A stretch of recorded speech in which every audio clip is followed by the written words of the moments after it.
OsteoBites is a weekly osteosarcoma webinar and podcast presented by MIB agents. This week, we're talking with Dr. Katie Janeway, Director of Clinical Genomics and Senior Physician at Dana-Farber Cancer Institute, and Associate Professor of Pediatrics at Harvard Medical School, Dr. Suzanne Forrest, Pediatric Oncology at Dana-Farber, and Instructor at Harvard Medical School.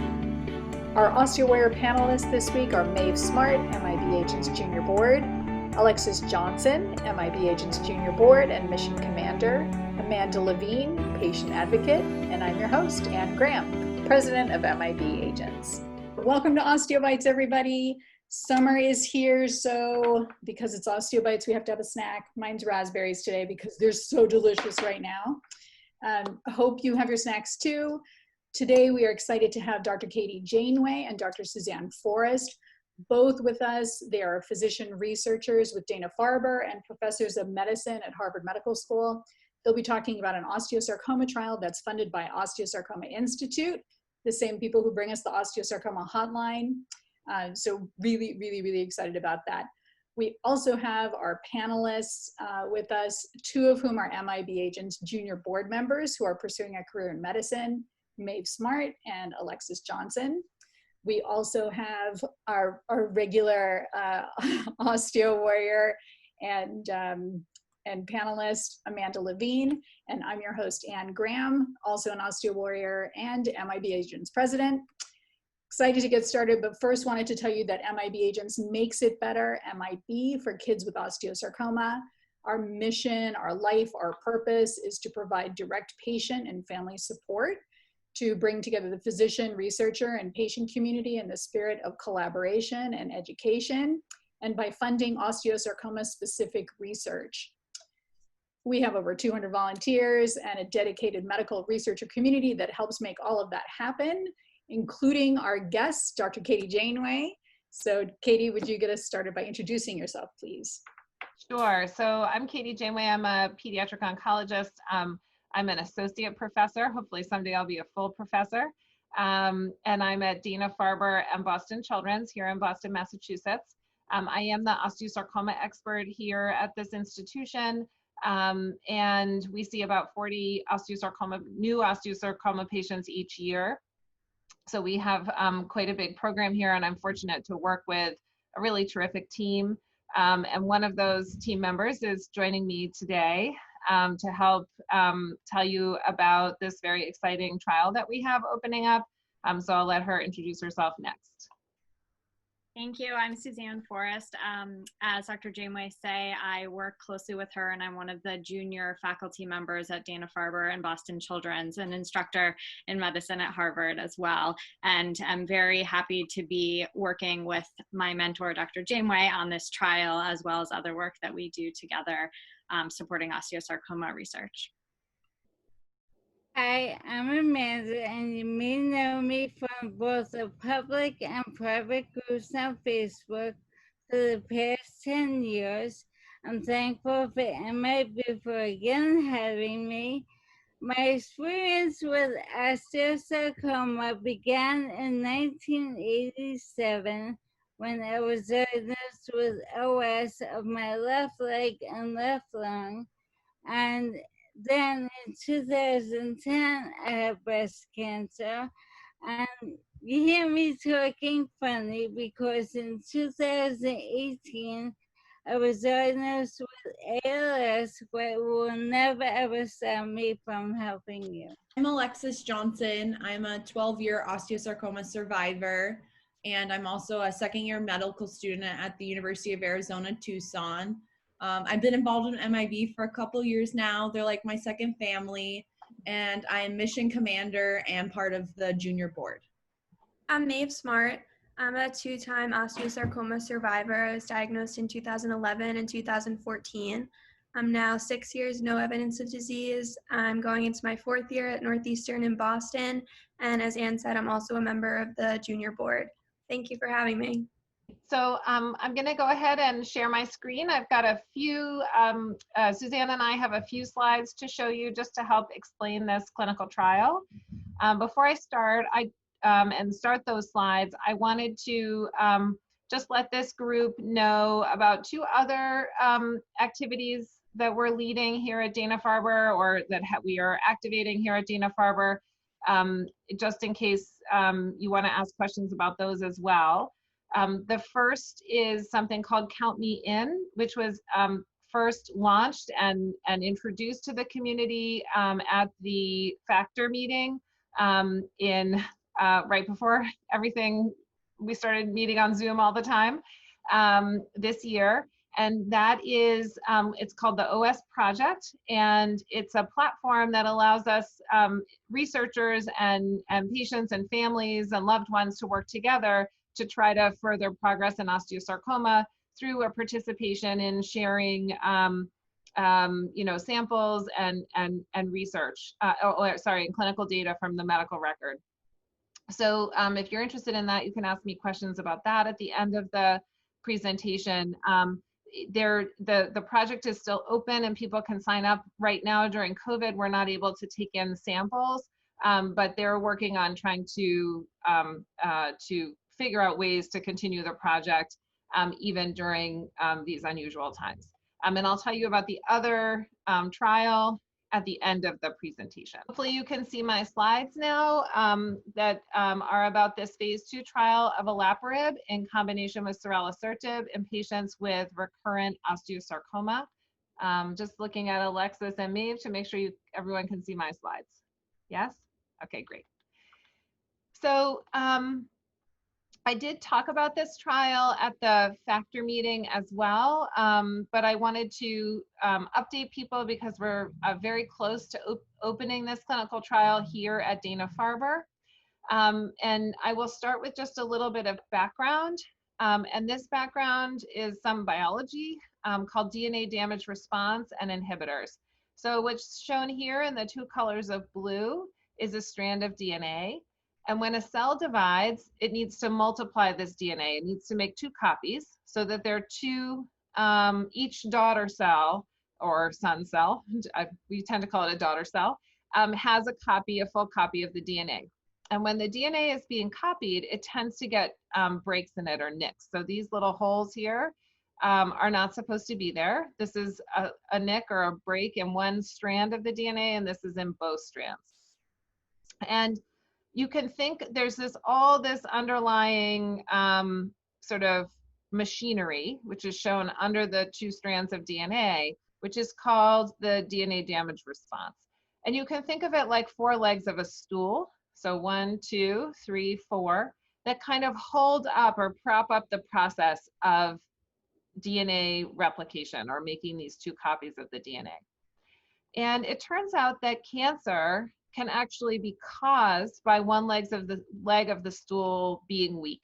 And the most common example of that is mutations in BRCA1 or BRCA2, which are the breast cancer genes. So if you have an error in BRCA1 or BRCA2 in all the cells of the body, then you're at increased risk for breast cancer. And the sort of way that causes cancer is actually by not healing or not repairing these breaks properly. And so it's very common for cancer cells to have sort of weakness of one of these 4 legs of the stool.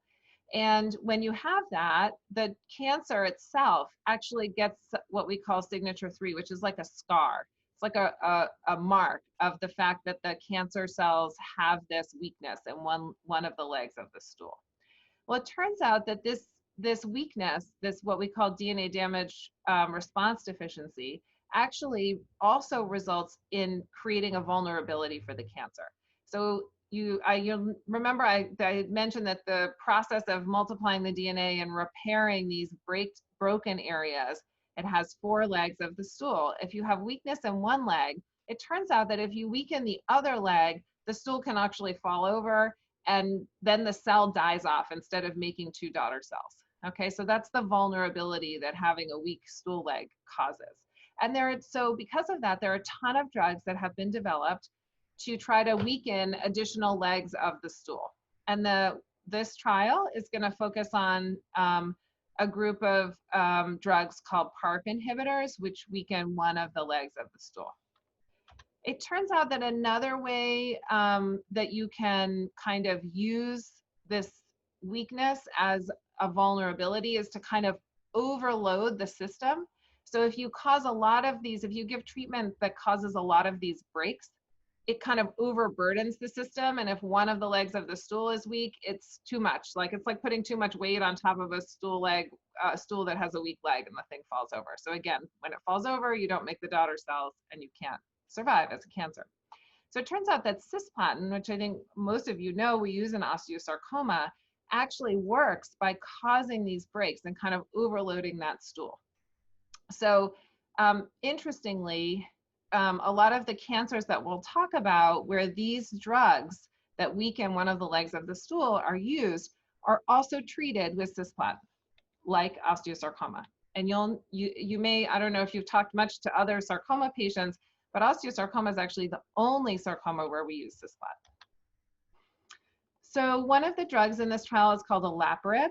This drug is FDA approved for the treatment of breast cancer, ovarian cancer, and pancreatic cancer with BRCA mutations, that breast cancer mutation where they already have one leg of the stool weakened. It's an oral medication, and it has a lower incidence of many of the chemotherapy side effects, although anemia is common at 30% of patients.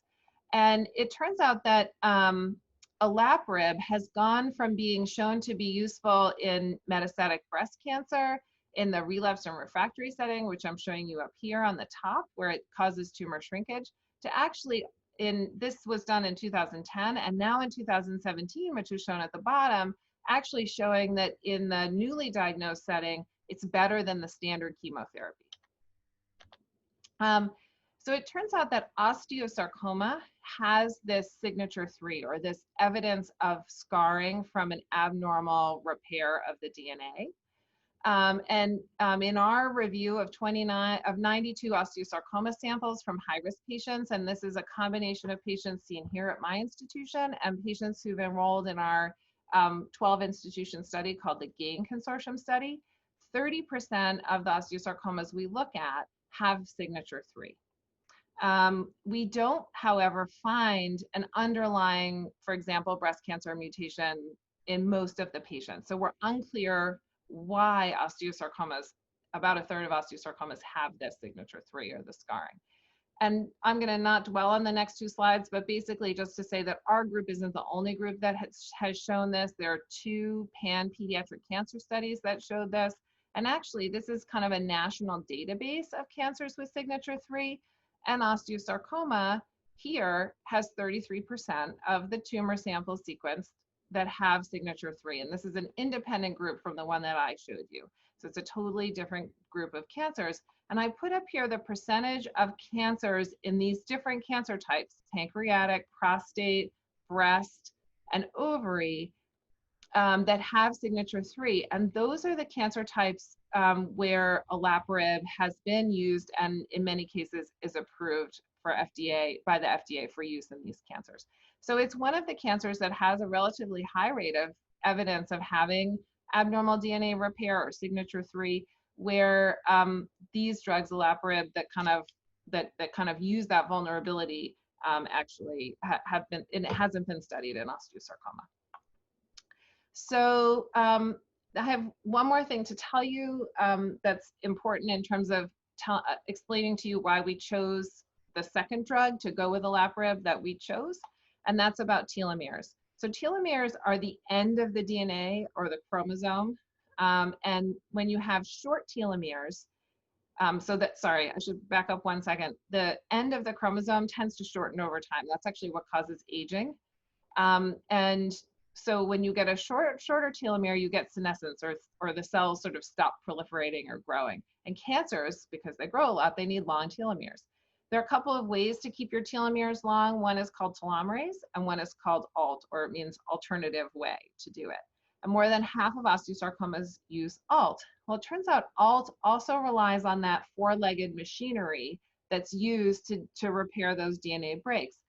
And osteosarcoma cell lines with ALT are sensitive to a group of drugs called ATR inhibitors, which also kind of mess up that machinery.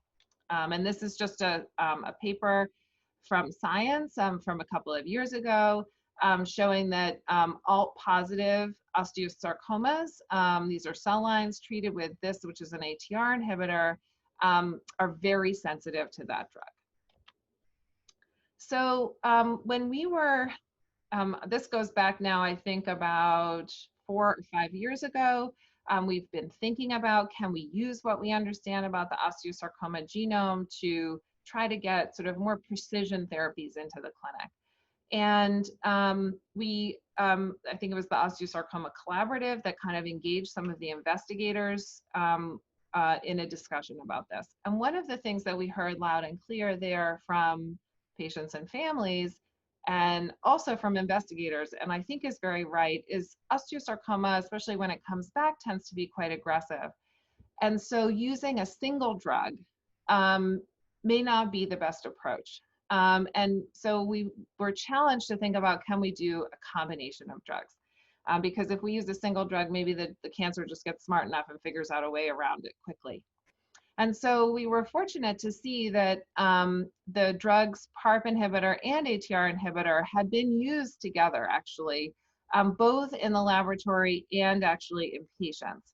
And that we knew a dose to use for those two drugs together, and we understood the side effects, and the side effects were tolerable. So that led us to say, well, we have evidence from this signature 3 scarring that maybe one of the legs is weakened in osteosarcoma, and if we knock out the other leg with the PARP inhibitor, we'll actually topple the cancer. We also have evidence that the ATR inhibitor works on that telomere maintenance problem, and perhaps putting those two together will give us a better activity. So because of that, we've been working for some time to design this phase 2 clinical trial of olaparib, which is the PARP inhibitor, and ceralasertib.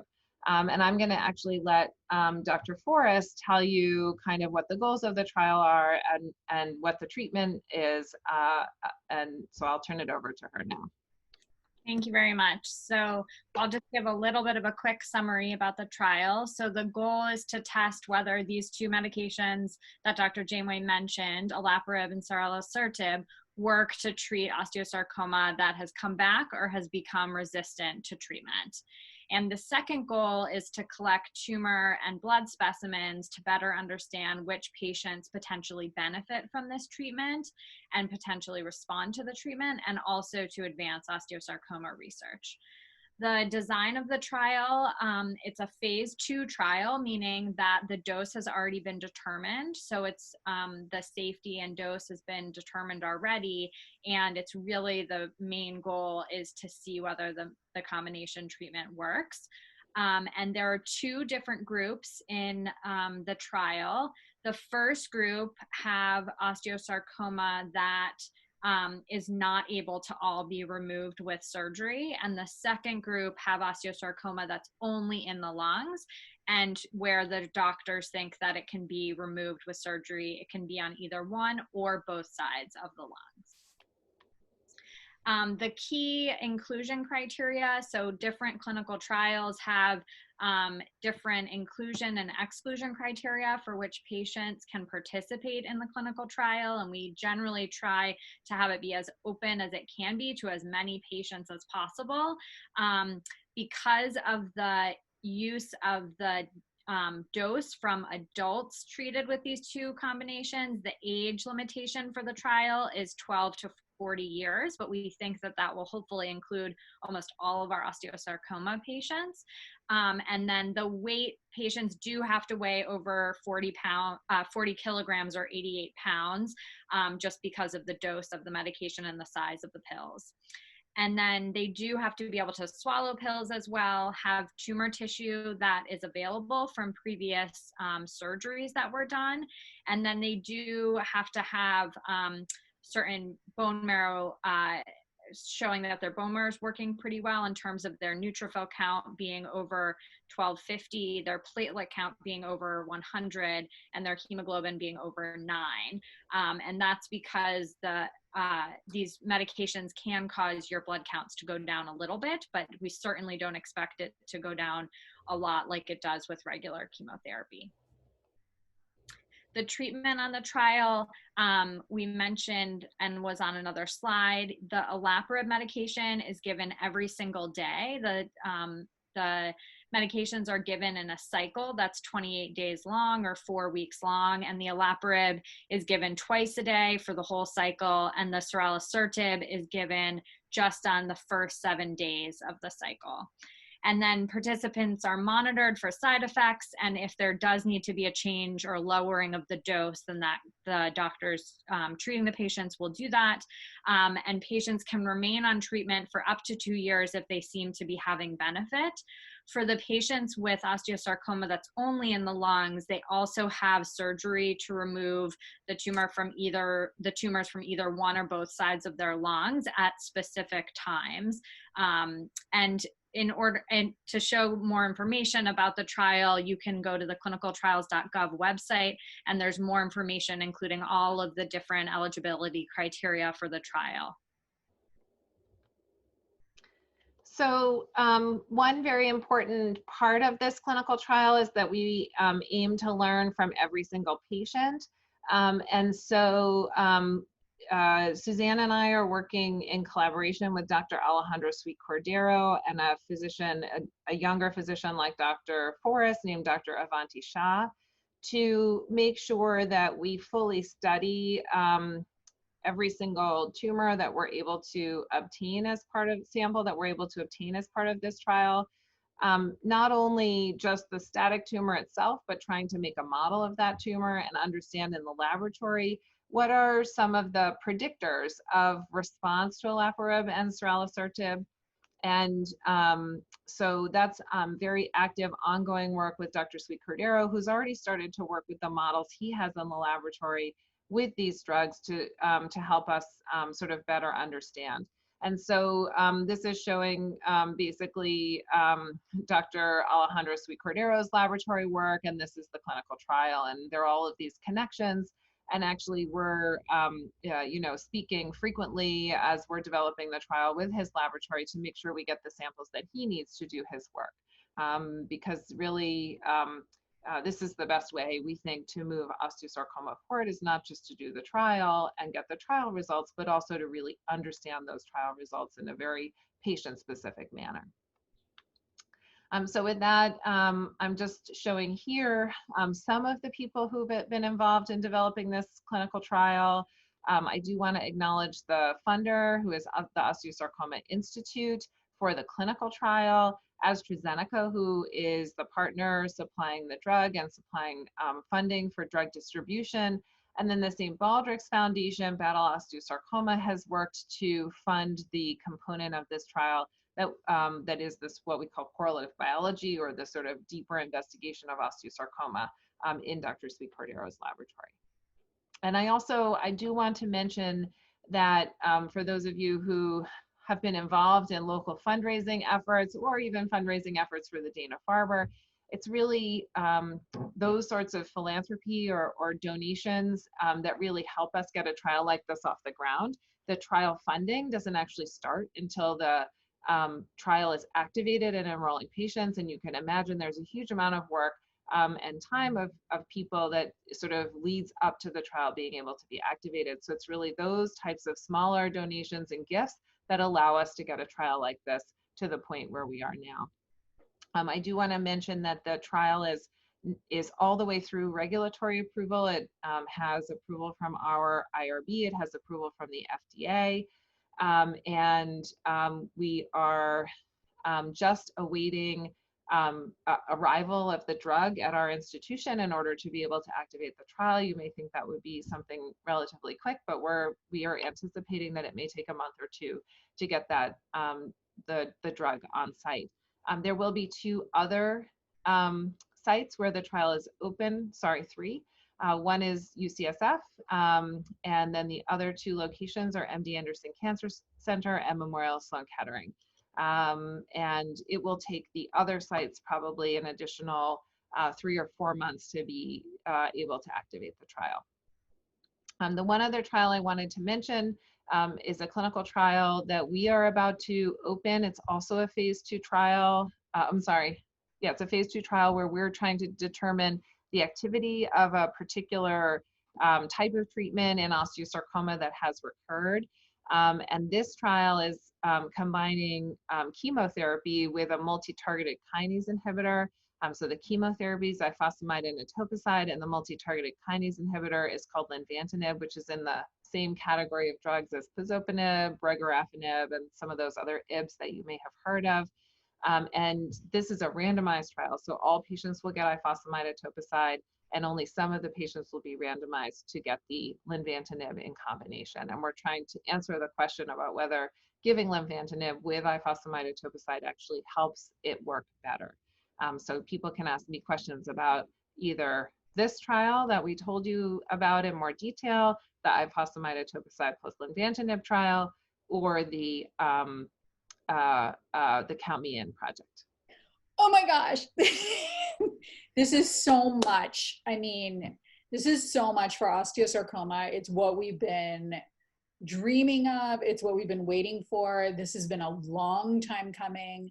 And as you rightfully pointed out, this is a lot of people working together. Yeah. Model Osteosarcoma did a tremendous job in raising funds. St. Baldrick's is always doing a tremendous job. Osteosarcoma Institute, like all of these nonprofits and patient families working together is extraordinary. And then the next thing that's extraordinary that I want everybody to really recognize is that these are institutions working together, researchers working together, and I hear a lot in other patient communities, other pediatric patient communities. Nobody's working together, everybody's working in silos, blah, blah, blah. And I go, you know, we don't have that problem in osteosarcoma. Like everybody's doing such a great job. And so thank you for doing that. We have a lot of questions. So Amanda, do you want to start with yours? And then we'll. I have a few, so I don't know if you want to rotate. But when do you expect these trials to begin for the phase 2 aspect? Yeah, so I'm expecting them to begin in the next month or two. And so, you know, we're already, if people think that they're interested in the trial, please reach out to us. We will, you know, keep your name on a list and contact you when the trial opens. So we're definitely, you know, we would love it to be open already, but we're, you know, we're hoping in the next month or two it will be open. You mentioned a few sites in the USA. Yeah. When the other sites open, will they be only in the USA or overseas also? Yeah, so for the trial I talked about in detail, the ceralasertib plus olaparib, that's only going to be open in the United States. Okay. And only at those 4 places that I talked about, UCSF, MD Anderson Cancer Center, and Memorial. Will this only be for lung recurrences or for the original site recurrences? Yeah, so any recurrence is eligible for this trial. Okay, thank you. That's great. And one more question. Sure. Genetic testing, do you believe should be suggested to the families from the first second of what cancer is? Yeah. It's a great question, Amanda. So, I mean, that's the other hat that I wear. I run a couple of studies, one here and one that we work with other institutions on, where we do genetic profiling or sequencing, both of tumor and of blood. So if you're asking about genetic testing of blood, I recommend that for all of the osteosarcoma patients that I see. I'm very lucky because I work in an institution where I have a really great genetic counseling group who have the ability to do that. Not all patients are seen in an institution like that. And so not all doctors are able to make those kind of referrals for every single osteosarcoma patient they see. Other places do it based on the history that they get from the patient or the family. I think my concern is that there's certainly osteosarcoma patients who don't have a history of cancer in their family, where we find that there was something that made them at risk for osteosarcoma, and where it might be helpful for family members to know that. Now, when we refer patients for genetic counseling, it's not necessarily to do the testing. That's a very personal decision. it's to give them information. It's really to empower the patient and the family with information so they can make their own decision about whether or not it's right for them. And I'm, you know, so anyway, that's really, that's in terms of the germline genetic testing. If people want to ask me about tumor profiling, I can talk more about that. But if I start talking about that, we'll never get to any of the other questions. Okay. I'll just keep talking. Thank you. Another question for you is, when is it that you know if your osteosarcoma specifically has signature 3? Is that after surgery, or is there a way to find it sooner so it could target like primary treatments? Yeah, Maeve, that's a really, really good question. So it turns out the problem is that we don't have a great test for signature 3 yet, or for like how I described is that weakened stool leg, you know, one of those machinery not being right. So one way to test for that is signature 3, but there are probably other ways to test for that. And we haven't found the ideal way to test for that, even in like the cancers where we've been using olaparib since 2010. And we definitely don't know the way to test for it in osteosarcoma. So that's why we're trying to get as many samples as we can to Dr. Sweet Cordero's lab during this trial, so that we can begin to understand, how do we look for that weakened stool leg? How often do we find it? Does it correlate with the response to the drugs in the trial? Because we actually don't know how to do that even in ovarian or breast cancer very well yet. There's a question, do you have to travel to Dana-Farber to be on the trial? Yes, so there, as I mentioned, there are 4 locations, but the first place that will open will be Dana-Farber, and all trials are that way. The central site, the leading site, has to open first. The other 4 places are Memorial Sloan Kettering in New York, UCSF in San Francisco, and MD Anderson in Texas.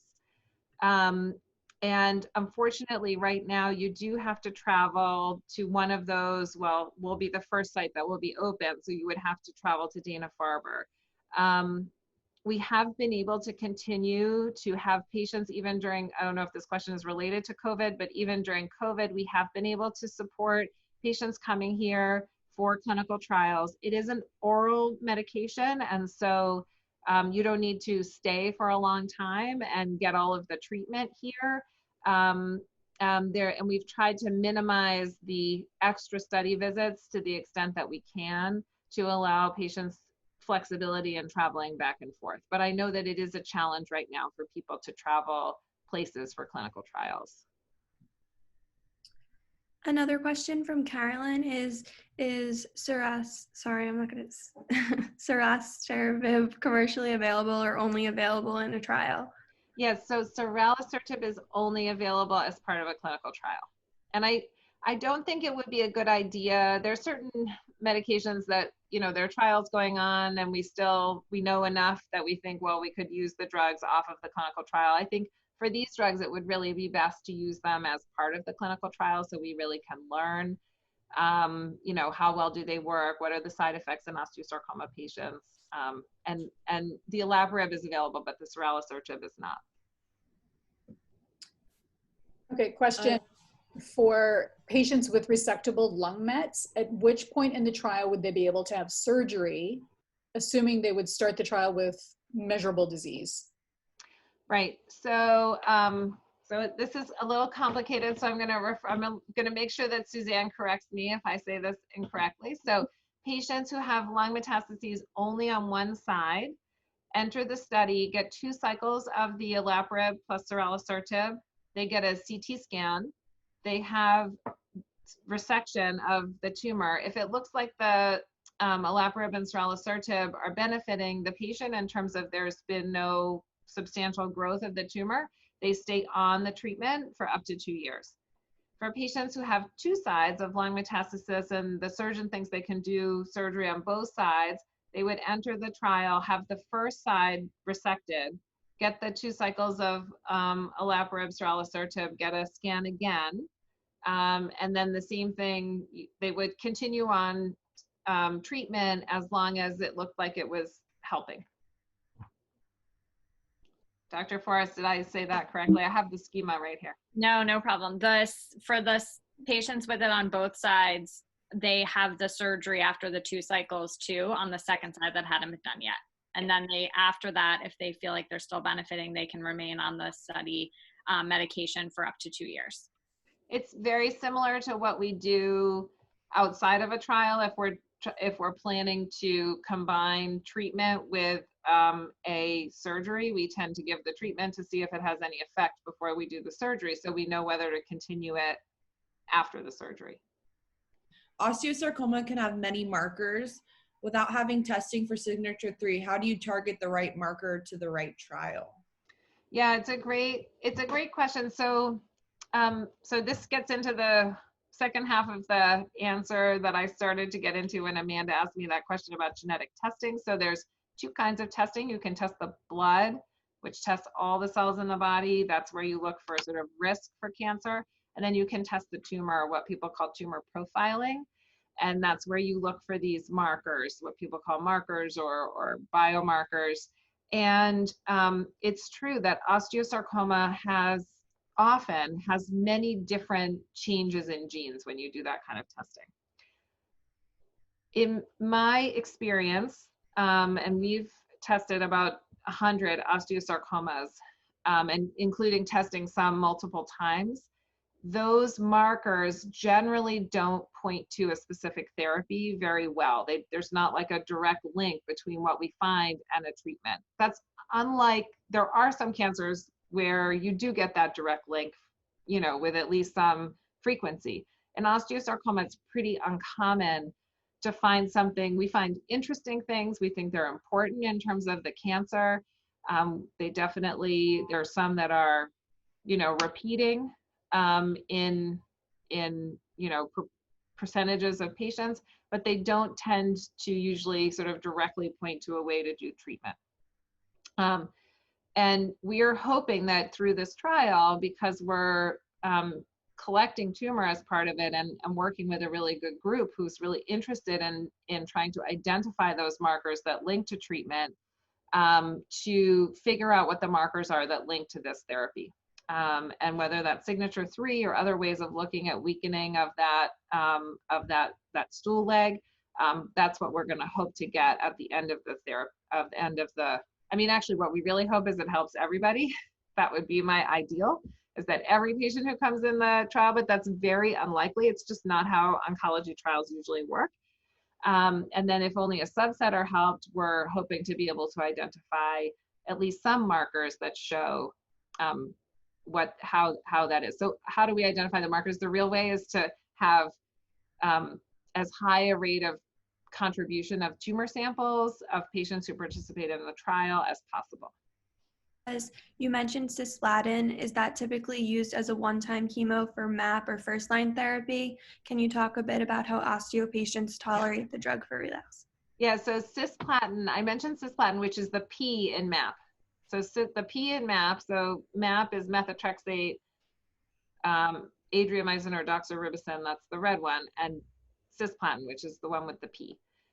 So the reason I mention that is because most of these cancer types that I described where olaparib has now been FDA approved as being a useful drug are actually cancer types that get cisplatin as their original chemotherapy. It's the chemotherapy that has traditionally been used in that cancer type. And I think it's just, I mean, it's very suggestive that this whole process of abnormal repair or a weakened stool leg is happening in osteosarcoma. The fact that we use cisplatin and that it works in osteosarcoma is very suggestive that this whole area is very important. And it at least convinces us that we need to really do a study where we can ask this question about olaparib in this cancer type. I was wondering, is everyone in the trial going to get the drug or there be a placebo? No, everybody in the trial gets not only one drug, but both drugs. That's a great question, Amanda. If a patient had primary tumor in the tibia with the recurrence to the lung that was resected and shows no evidence of disease after surgery, would this person be eligible or considered for the trial?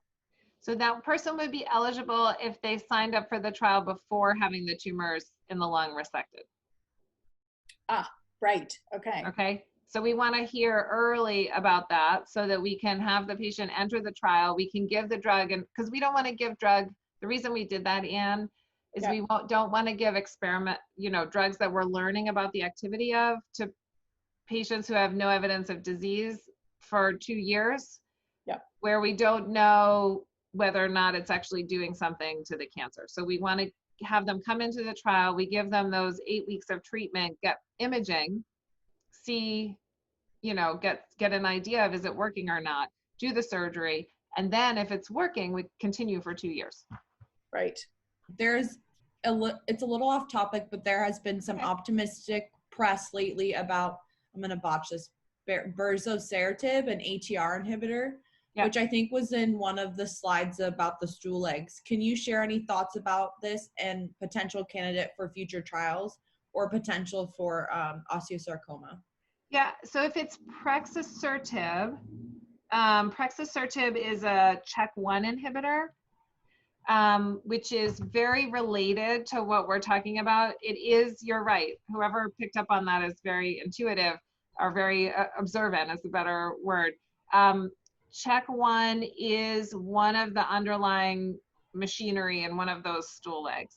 And so the fact that there's some interest in prexasertib and osteosarcoma very much supports this trial as well, because we're interfering with that same machinery, just a slightly different group of drugs.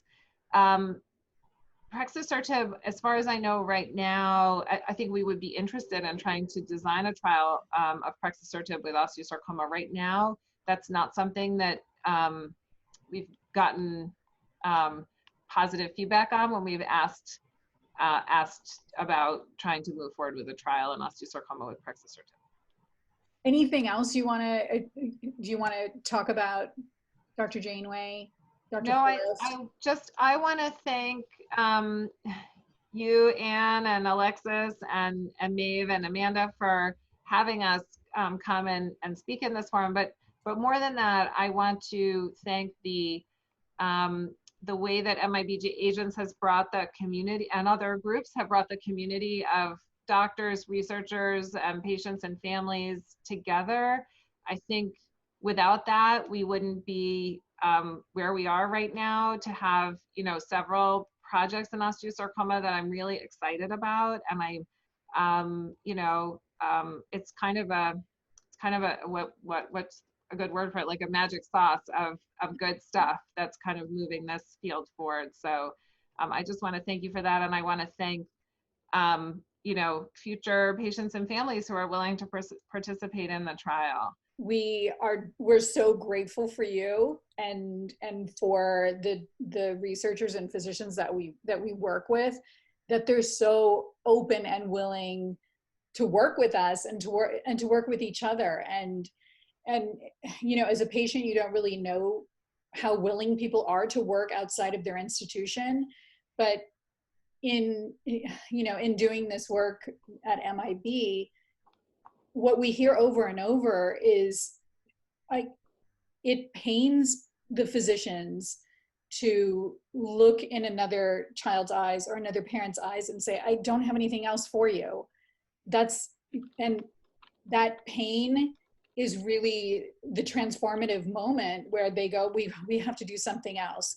And so I am so grateful for this physician, researcher, and patient community for working together, so that moment happens less and less as time goes on. That's the thing.